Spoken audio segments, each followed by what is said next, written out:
don't act surprised. You know exactly what you did.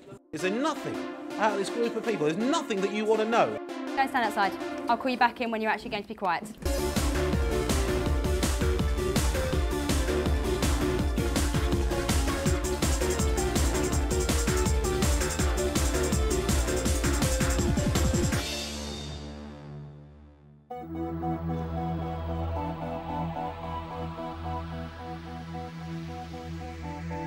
It's Wednesday today and we're halfway through a week spent here at King's Langley Secondary School in Hertfordshire, where we're conducting an ambitious experiment using cutting-edge science.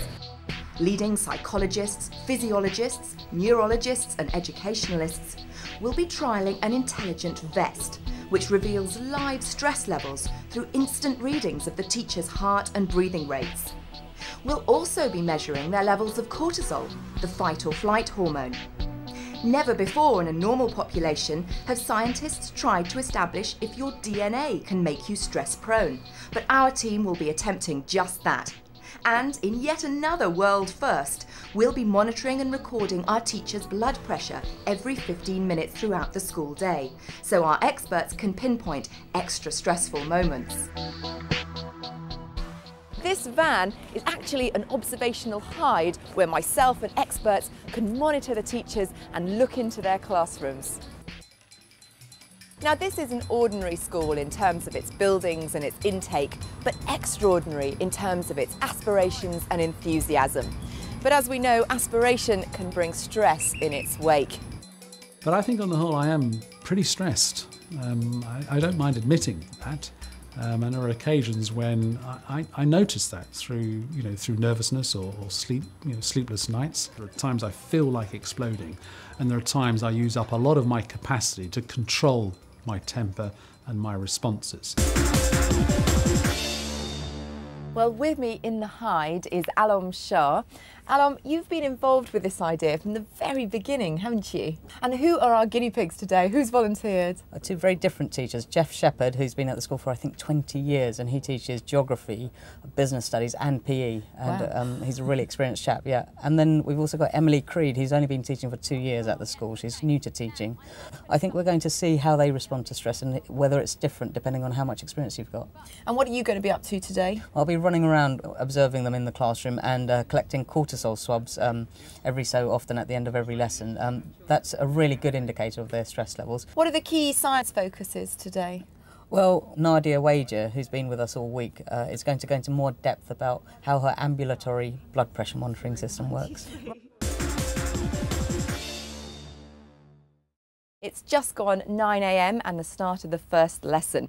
Jeff Shepherd this morning is taking a PE lesson first thing, and he's sharing that with another PE teacher, James Dyson. But before we go over and see what's happening, let's see how Jeff sees himself. I have been here for 20 years. The stress, I would say, as a trend has gone up, but has lessened over the last 3 or 4 years. I'm quite sure, the same as the rest of us, Jeff gets stressed. He never shows it. I've never known him to have a crossword or a bad word to say about the youngsters or the school. It's the sort of person that you want. Well, with me to assess Jeff's levels of stress, we have two experts. First of all, Dr. Mark Hamer from University College London, a psychophysiologist. Mark, welcome back. You were with us on Monday as well. Now, what the vest is showing us now is that Jeff's heart rate is round about, well, sort of changing between mid-90s up to about 104. I mean, is that just really reflecting him running about in the gym, or could it indicate he's finding this stressful? Well, I mean, the problem with this is that essentially exercise and stress elicit the same physiological responses, especially in terms of heart rate. So, I mean, it's almost impossible to split up the two, to be honest. Well, also on the panel today we have Jill Jordan. Jill, welcome to the show. You're a former head teacher and you're now an expert in change. How does change impact on stress? That depends a lot on whether the person is somebody who embraces change or somebody who fears change. And for people who've been in the job for 20 years, sometimes some of the changes can seem massive and can be very, very challenging.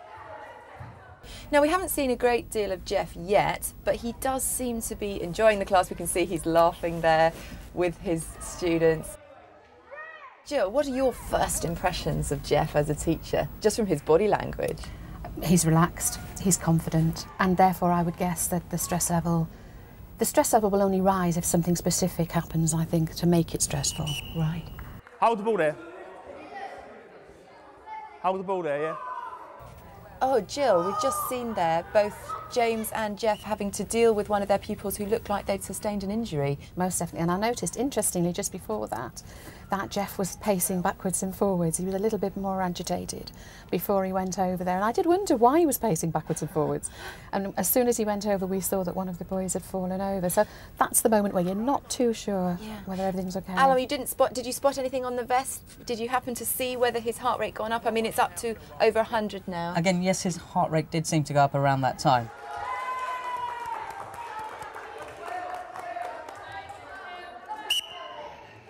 Well, the other teacher who we are closely monitoring today is Emily Creed, a relatively new arrival at the school. And let's find out a little bit about her. I'm Emily Creed. I've been at the school just over a year now. I'm a classroom music teacher. I was an NQT last year, so I finished my training this summer.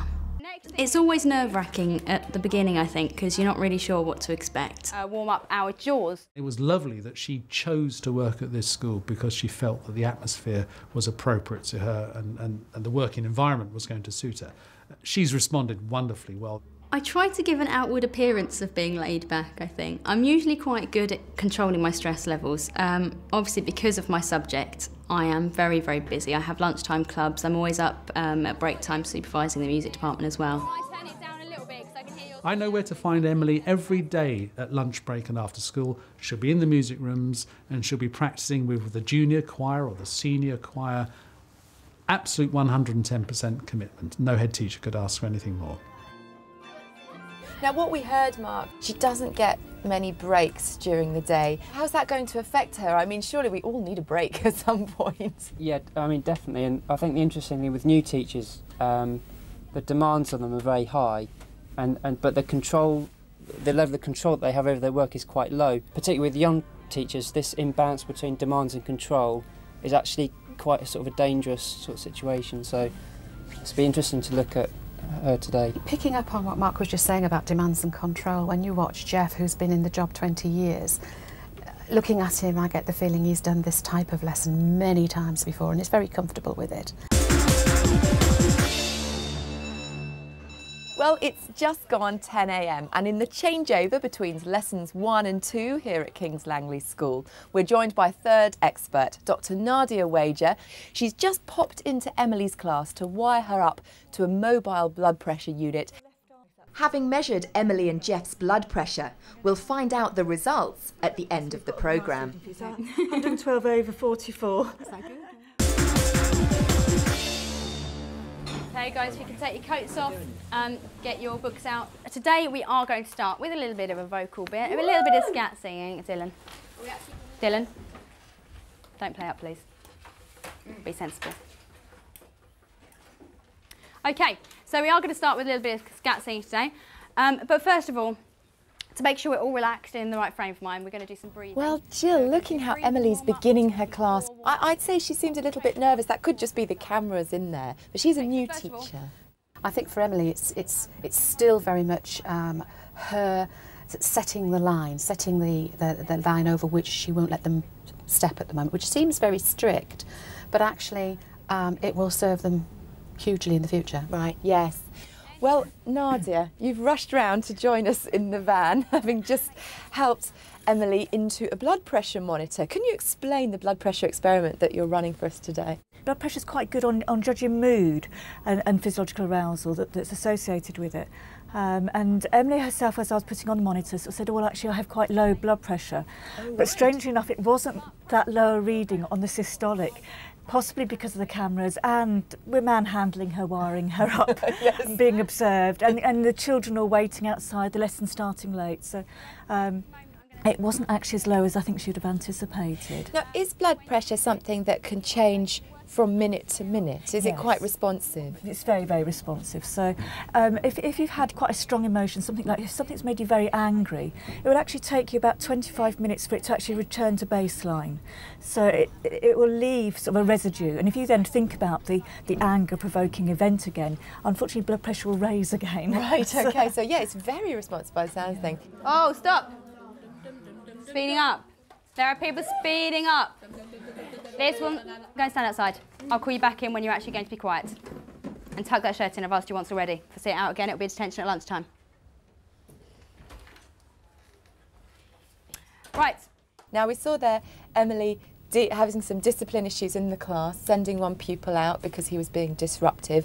Would you expect that? I would expect that to be a peak, actually, Right, particularly because she's trying to control her anger with him and trying to be professional about it. Yeah, so on the face of it, she's very calm. She's very calm, but dealing in with fact, that's a holding in of anger, which would have sort of the greatest response on blood pressure, really.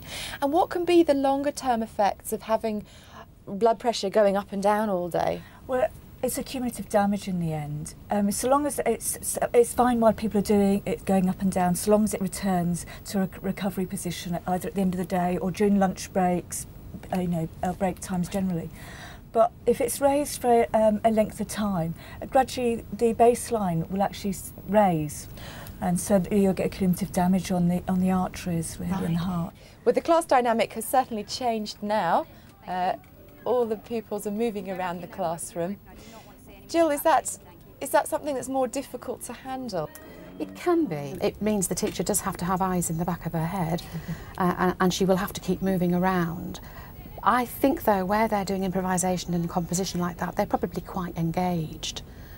How regularly is your monitor, Nadia, measuring blood pressure? It's actually every 15 minutes, so we should get 4 readings really during the lesson time, which is quite nice. I would like to do it more, but I think it'd be too much damage on poor Emily's arm. Right, yes, you do get that. It's really quite tight. Yeah, tight pressure. So we don't want to wear her out. No, she's got a long day. Don't worry about song back, no, rhythm up the top. Right, girls. No, it doesn't matter which one that one's on, it's on the rhythm at the top. Don't worry about pressing them. Now, one of the things that can really stress out a new teacher is having their teaching practice observed, especially if it's by a stranger. Raka Gaderi, who's from the John Moores University in Liverpool, has popped into the back of Emily's class to watch her teach. Now, Raka is an expert in stress management and helps schools manage their stress. The only thing is we didn't tell Emily that Raka was coming in until just 2 minutes before her class, so that might well have added to her stress. Liam, come here, please. Nadia, do you think we might see that impacting on her blood pressure? Oh, I'd imagine you would. Actually, evaluation apprehension, which is what Emily would be experiencing now, is the biggest stressor that people report, even higher than fear of death. Right. So I can imagine her blood pressure actually will be quite high. The good thing is that as she didn't know beforehand, she wouldn't have had all the anticipation and the worry before, but it might have gone high on finding that she'd got her there. Right. I'm just going to try and squeeze past you here. It's quite noisy, isn't it? It's like...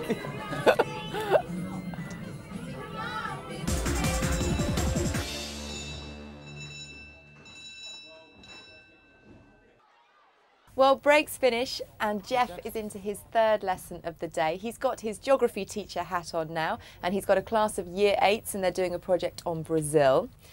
Nadia, Jeff's still wearing his PE kit. Is that because he's still wired up to your gadgetry? He is, bless him. We put it on before he started his teaching this morning, but with the vest and the blood pressure monitor, it was all too much. And he said he normally likes to wear a suit for his actual classroom teaching. So I'm just wondering whether he's finding it stressful not in the right attire. Now, Mark, we're getting readouts from Jeff's vest there, and his heart rate is showing just over 100. Would you expect to see that? Well, interestingly, I mean, it's fairly similar to the heart rate that we saw this morning when he was doing his PE class.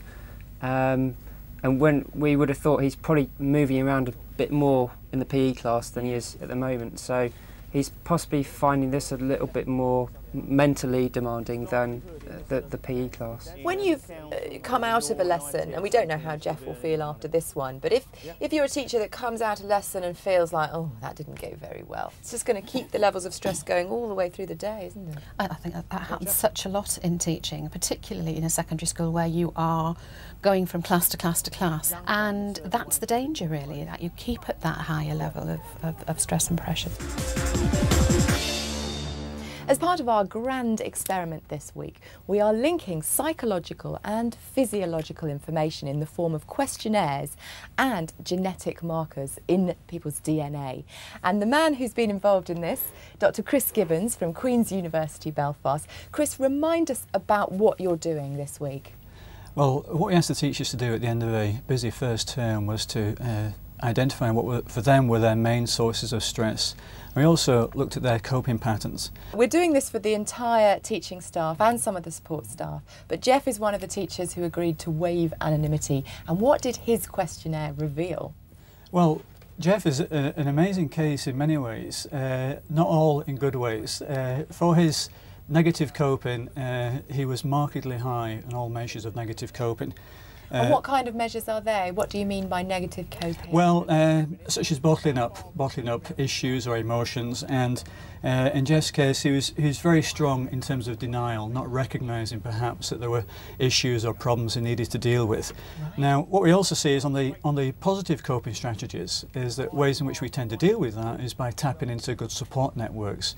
People who may be able to offer us advice, or people who may be able to offer us some kind of emotional support. In Jeff's case, he's very low on seeking that kind of support. Now, it may be because he's a man, it may be because of his personality, it may be that he just doesn't feel able to express this. Alan, you're sitting there quietly. Tell us, it wasn't just questionnaires that you encouraged the whole school to do. What else did you do with the teachers and support staff? Well, lots of scientists were really excited to take part in this project, including a colleague of Chris's who'd already seen that there was a genotype associated with anxiety and depression.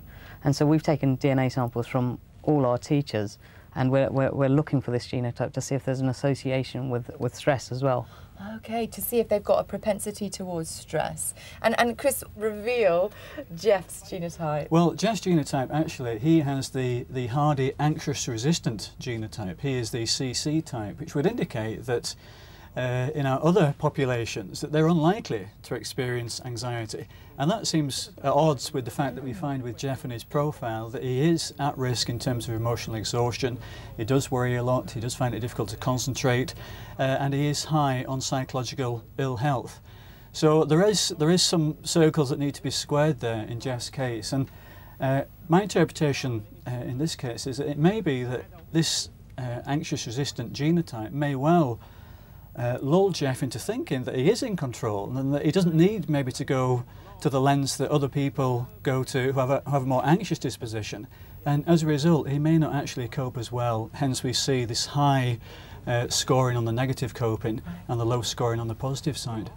Well, Chris, Emily, another one of our volunteer teachers, we've looked at a questionnaire for her and her DNA. She's waived her anonymity. What did her results reveal? Again, very, very interesting results, and in many ways polar opposite to Jeff's.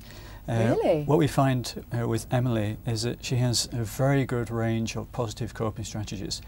She's making good use of different support networks, and by that it's tapping into people who could give her advice and information, that kind of support. To her credit, she's also very confident about getting off her chest the issues that are to do with the sources of stress she experiences at work. And on the negative side, where we see a negative, it's the one I've mentioned before, which is she's slightly high on self-blame. And if I was a manager in a school, I would not be at all disappointed to have teachers who are high in self-blame, because it indicates that they are taking responsibility for their students' learning, and they're going the extra mile to try and make sure, being very conscientious, to make sure that they provide the very best they can for their students. What we're finding in Emily's case is that she's put a lot of time and effort into that preparation. Well, it's just gone 12:20, the beginning of the third lesson at King's Langley School, and Emily, for once, has a free period. So we've asked Raka, our expert in stress management, to pop in and see Emily in the music room and give her some tips. So how did you think that lesson went? It was a bit manic today. I think a combination of Obviously film crews and snow has excited them a little bit. But there was quite a loud level of noise, wasn't there, in the classroom? Is it usually that noisy? Or? Often. Often? Often, it varies. So do you use any kind of breathing techniques at all when you find yourself getting a bit stressed? If I find myself getting annoyed or getting a bit shaky or tense or nervous about something, if you take like a really, really deep breath in, I find it does have a calming effect on me. It kind of, even though it's just for a couple of split seconds, it will calm me down, but often that's enough to really get me going. Well, there's two things that you can do instantly. But I mean, there's one technique which people use in yoga a lot, which is like breathing in for the count of 4 and then breathing out for the count of 8 and doing that about 3 times if you can. It doesn't take very long, but it actually completely slows down, you know, any responses that you have, and it calms you down. Also, if you practice seeing an image of yourself being supremely calm and in control, you know, when you close your eyes, if you practice visualising that image, then you can recall that when you need to be calm. Mark, Emily's just sitting down there, but I've noticed from her vest that her heart rate reading is actually quite high. Yeah, definitely. I mean, I've been looking at it for the last 5 minutes while she was in this conversation, and it's around about 100, which, given, you know, she's young and healthy, its resting heart rate should be around about 70 beats per minute. So she's really, I mean, this is a real definite stress indicator, I think. Now, we all know what Jamie Oliver has done for school dinners, but what do their busy teachers eat? Well, we asked volunteer teacher Liz Shipp to keep a food diary for 4 days. And we've asked nutritionist Sally Gordon to meet Liz and tell her what's important about nutrition and how it can help her handle stress. OK, Liz, well, thank you very much for preparing your food diary for me. Yeah. I need to know everything that passes their lips, basically. Breakfast, lunch, supper, snacks, sweeties. Now, what we do at the beginning of the day can often determine our energy levels and how we're going to feel at the end of the day. Yeah. Okay. And you know where this is going. I know where this is going. I don't have breakfast. You don't have any breakfast. In fact, you don't actually eat anything until 12:30. The reason why I don't have something first thing in the morning is it makes me feel sort of nauseous. I think teachers have a very difficult job, and from what I understand, they're often eating on the run. They have their break times that are very busy. Often they're working during lunch times as well. So they tend to take quick fixes. Could you think about having at break time a piece of fruit? Yeah. And just a small handful of unsalted nuts, maybe almonds, because then you're getting some carbohydrate and you're getting lots of protein as well. Right. A bit of essential fats thrown in. Your lunchtime menus, you eat here? Yes. Sometimes feel that they're quite high in carbohydrate. Absolutely. And I fall down into that pattern because I like my pastry and I like my potatoes and I like my baked beans. And also, don't forget, you're not having any breakfast, so by the time you get to lunch, that's what you are craving. Yeah. You need some omega-3s, and I don't actually see any in your diet. Right. I suppose the only fish that we get is tuna because that's oily. So. Is that fresh tuna? No, tinned. Tinned tuna. Yeah. In a pasta bake. I thought I looked quite good on paper, apart from the Ribena obsession, and now I'm sort of worried slightly.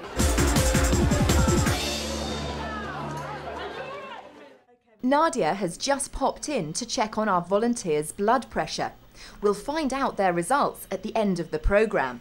Looks like there's been some surprising data already for Emily. We'd like to sit back to here. At 11 o'clock, was that break time? That was when I was calling a parent. Ah, there you go.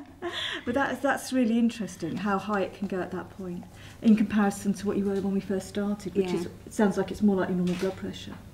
I believe Alom's out and about taking some more samples for the cortisol experiment. If you're collecting spit, you're doing real science. Thank you. Enjoying that? I'm loving it. And what's it like being filmed and such? Do you think that's kind of adding to your levels of stress? A bit. It's just, I don't know, I can't kind of relax how I normally would. Well, it's 2:30. We're back after lunch with Emily, and she's teaching Year 9s all about rhythm. Nadia, what have you discovered about Emily's blood pressure throughout the day?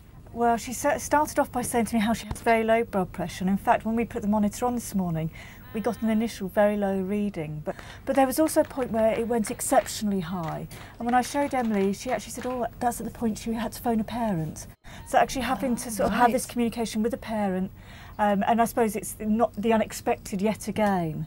But it was, yeah, quite shocking actually. I think you told me the levels are actually that you showed me were actually similar to what someone with hypertension, which is clinically elevated blood pressure, and they were really astonishing, weren't they? It's incredible. So I think we had, when we had put her under quite a bit of stress, not only with the cameras and all the equipment on, and you observing, I think was mostly too much, and then having to deal with the parent on top. Right, it was just... But luckily it had come down again afterwards, but I think it was obviously quite a stressful morning for her. And so it's lovely to see her now looking so relaxed. Yeah. Well, I don't know if that's accurate, but the heart rate now is it's about 145, which is, if that is a true reflection, that's astonishingly high, because that's the sort of levels you would see during exercise, to be honest, quite vigorous exercise. But we're getting a clean readout on the ECG, so that makes me think that it is accurate. Exactly, it looks like a good ECG, so... Gosh, so I wonder what's happening. Looking at her pulse rate actually earlier on my printout, that was incredibly high, so it did actually correspond matches, with what we're seeing. It matches, yeah. So maybe not as relaxed as we thought then this afternoon. Anthony, your shirts, wow, what's the state with you? Okay, so you work on your soloist lesson and fit it in with what these guys are doing, okay? That's what I want you to do. I mean, Mark, we've seen that in her vest all day, high heart rate. Yeah, I mean, for me, it's actually been quite scary. Emily's a healthy young lady, and we've seen some really quite huge physiological responses, so... Teaching really could be as stressful as everyone makes out. I think we're seeing it for real here. Nadia, what about you? Teaching is notoriously bad for people developing cancer and heart disease and diabetes, which are all sort of stress-related illnesses. And actually, having seen Emily's readouts today, both on heart rate and blood pressure, it is something that teachers really need to be made aware of.